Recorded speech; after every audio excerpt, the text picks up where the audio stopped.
Biscuit കൊടുത്ത് ആടിനെ മോഷ്ടിക്കും. ഇതിനെ കർണാടകയിലേക്ക് കടത്തും. പ്രദേശവാസികൾക്ക് മോഷ്ടിച്ച ആടുകളെ കൊണ്ട് എല്ലാ വെള്ളിയാഴ്ചയും മട്ടൻ ബിരിയാണി വെച്ച് നൽകും.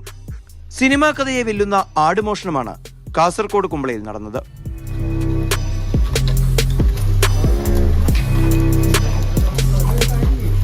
എന്നാൽ പലനാൾ കള്ളൻ ഒരു നാൾ പിടിയിലെന്നാണല്ലോ. തങ്ങളുടെ 14 ആടുകളെ നഷ്ടപ്പെട്ട സഹോദരന്മാർ ഈ മോഷണ സംഘത്തെ പിന്തുടർന്ന് പിടികൂടി.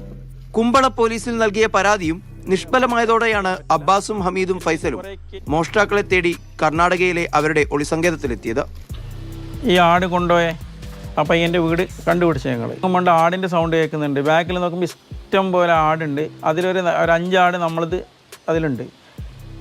ഇവിടുന്ന് 3 പ്രാവശ്യമായിട്ട് 14 ആട് വരെ നമുക്ക് മിസ്സായിട്ടുണ്ട്. അതിലൊരു 5 ആടാണ് അവിടെ നമ്മൾ കണ്ടത്. ഉച്ച സമയങ്ങളിലാണ് മോഷണ സംഘം കേരളത്തിലെത്തുക. കിലോമീറ്ററുകൾ താണ്ടി ഏതാണ്ട് 30,000 രൂപ ചെലവഴിച്ചാണ് മോഷണ സംഘത്തെ ഈ സഹോദരന്മാർ കണ്ടെത്തിയത്. പ്രതികളിൽ ചിലരെ പോലീസ് പിടികൂടിയെങ്കിലും മുഖ്യ പ്രതി ഇപ്പോഴും കാണാമറയത്താണ്. നിയമ തടസ്സങ്ങൾ ഉള്ളതിനാൽ ആടുകളെ ഇവർക്ക് തിരിച്ചു കിട്ടിയില്ല. ഉടൻ കിട്ടുമെന്നാണ് ഇവർ പ്രതീക്ഷിക്കുന്നത്. മാതൃഭൂമി ന്യൂസ്, കാസർഗോഡ്.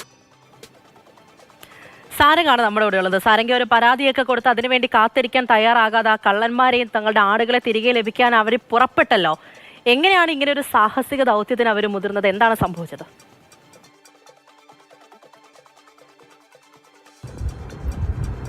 നമ്മൾ പലതരത്തിലുള്ള മോഷണങ്ങൾ കണ്ടിട്ടുണ്ടെങ്കിലും ഇത് വളരെ വ്യത്യസ്തമായിട്ടുള്ള ഒരു മോഷണമാണ്. ആടുകളെ മോഷ്ടിക്കുന്ന സംഘങ്ങളെ കുറിച്ചൊക്കെ നമ്മൾ കേട്ടിട്ടുണ്ട്.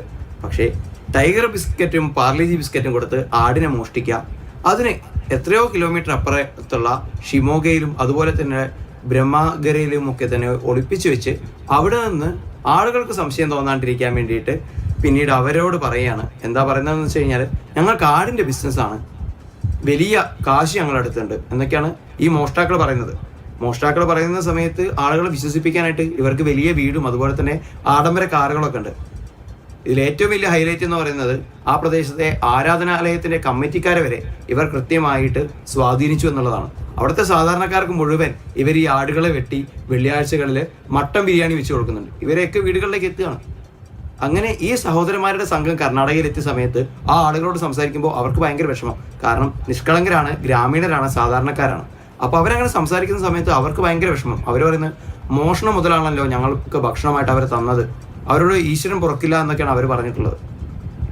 എന്തായാലും ചെറിയ പ്രായം തൊട്ടേ അടയ്ക്ക മോഷണം തൊട്ട് തുടങ്ങി പിന്നീട് പല സെക്സ് റാക്കറ്റിന്റെ ഭാഗമായി പ്രവർത്തിച്ചു വന്നിരുന്ന ആളുകളാണ് പിന്നീട് ഈ ആട് മോഷണത്തിലേക്ക് വന്നിട്ടുള്ളത്.